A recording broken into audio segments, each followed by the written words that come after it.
My name is Marco Lisi. I work for the European Space Agency and specifically in the Navigation Directorate. I work on the Galileo Global Navigation Satellite System program that is developed by the European Space Agency and funded and sponsored by the European Commission.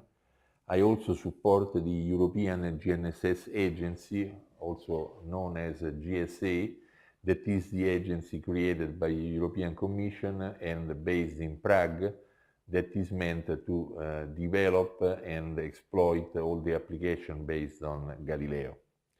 But today in my lecture I will speak about the technology that might have also a future in terms of navigation applications, but in general it might have a chance to revolutionize the way onboard satellite payloads are conceived, mainly in the area of communications. The title of my presentation is about software-defined radio, a key technology for flexibility and reconfigurability in space applications. So let's have a look at the subject. In my lecture, I will give an overview of the most recent application and also to the potential applications of software-defined radio, also known as SDR technology, in satellite applications, looking at it from more a system perspective. Software-defined payloads, in other words, satellite payloads that are heavily based on software-defined radio technology, are going to be the next evolution of future satellite systems. There are several advantages coming from this new technology, and this will impact the way the architecture, payload architecture are conceived, and also will satisfy the particular needs of the business of satellite communication, especially. I will also show in my lecture some applications, already existing applications on board and for ground terminals.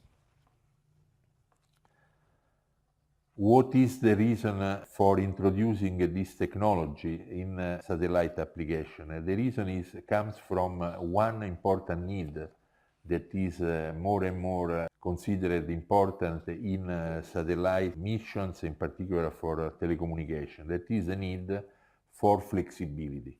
So far, the satellites have been based on technologies that are rather frozen.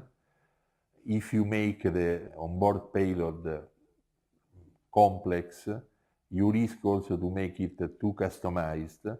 And over the years, given the very rapid evolution of ground technologies and the evolution of digital formats, digital protocols, and digital type of modulations, the risk is that your onboard payload becomes obsolete. Also, over time, the business needs evolve, and so you might need to partially reconfigure the mission, so accommodating a different type of channels, different type of data rates, and different type of modulations. So this need for being flexible and able to cope with technological evolution explains the popularity also for satellite applications of software-defined radio solutions. Software-defined radio is more and more common in wireless ground communications, but again will be the future for all type of telecommunication and maybe also for navigation future payloads. So software-defined radio will also solve one important problem, that of making future satellites, mainly future communication satellites, flexible and reconfigurable over time. And this will better satisfy the needs of a market that is in rapid evolution. So let's have a look at what, in fact, software-defined radio is about. And in the slide, together with the definition of SDR, I show the basic principle, the basic schematic of an SDR type of, in fact, transceiver. The basic idea behind a software-defined radio architecture, the one shown is about a transceiver, so combination of receiver and transmitter, is that of performing most of the functions in a software domain and confining the analog functions only to a few that are basically the antenna, the low noise amplification, and the power amplification. If you look at the receiving chain, after having received the signal through the antenna, the signal is low noise amplified, and then immediately you have, in some cases you have a conversion of frequency, but in some cases you directly convert the signal from analog to digital through an analog to digital converter. And then you go to a baseband processor that is able to perform a number of functions. To filter, let's say, then to perform the channelization function, to demodulate the signal, to use the demodulated information for whatever application you might have in mind. And the same similar approach is for transmission. Say the signal that is modulated coming from whichever source of information that is modulated digitally, then is fed into a digital to analog converter this time, and having becoming now an analog signal is fed into a power amplifier and then transmitted through the antenna. So most of the functions, and I would say the value-added functions, are all performed in the digital domain. If we look at the traditional, for instance, receiver, then we see that on the contrary, in a traditional analog receiver, most functions, all functions were performed in an analog way. You had an antenna, an RF amplifier for low noise amplification, that typically some frequency conversion, and again the mixer was an analog mixer, there was an analog oscillator to get into an IF frequency, some amplification at IF, a demodulator, an analog demodulator, and then depending on the type of signal, you could have got some digital signal indeed at that point, or even an analog signal, for instance, in a normal radio receiver for broadcasting.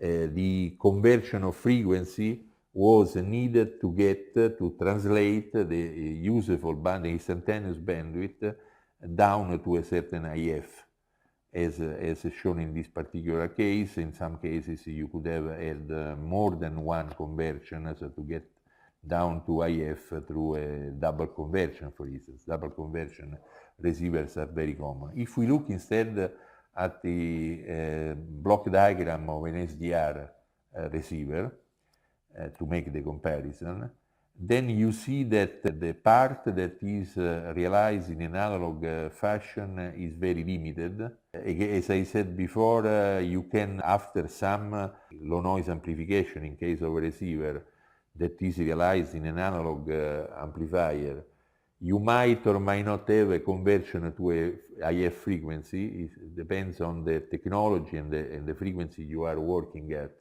If you work at very high frequencies at the antenna level, then you might want to get down to an IF lower frequency, or in some cases you can go directly for the analog to digital conversion.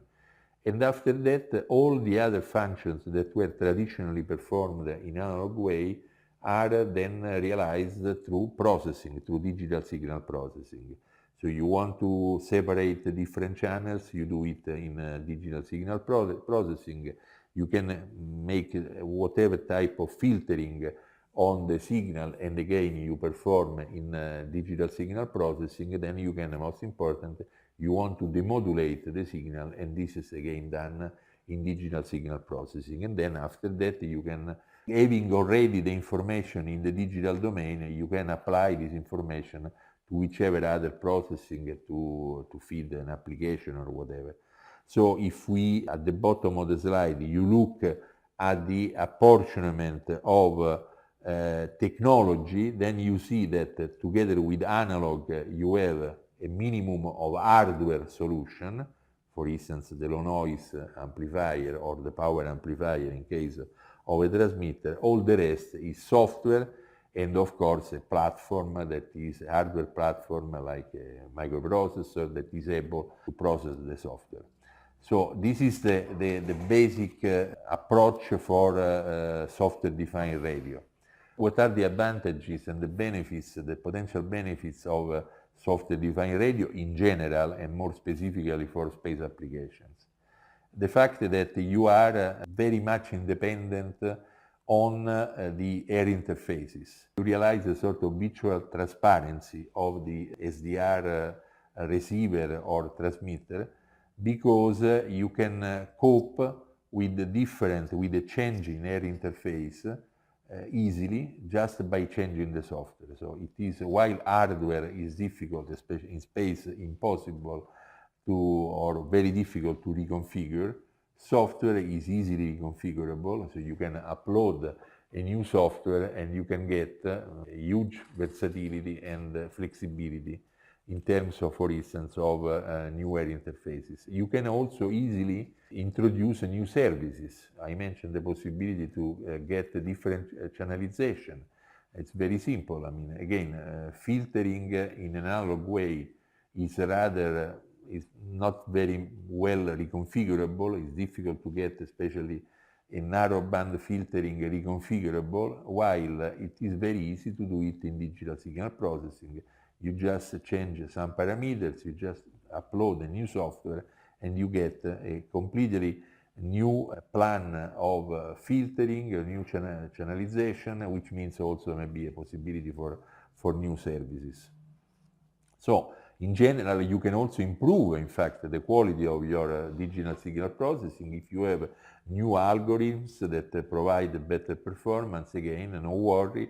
You don't have to change any hardware, you don't have to do the impossible. In case of a satellite, you cannot change something unless it is foreseen to be reconfigurable.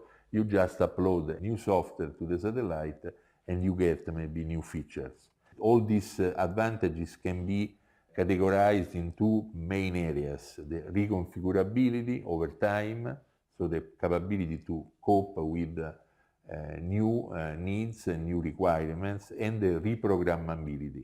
You can even think about improving, in fact, the performance by uploading new algorithms and new approaches for digital signal processing.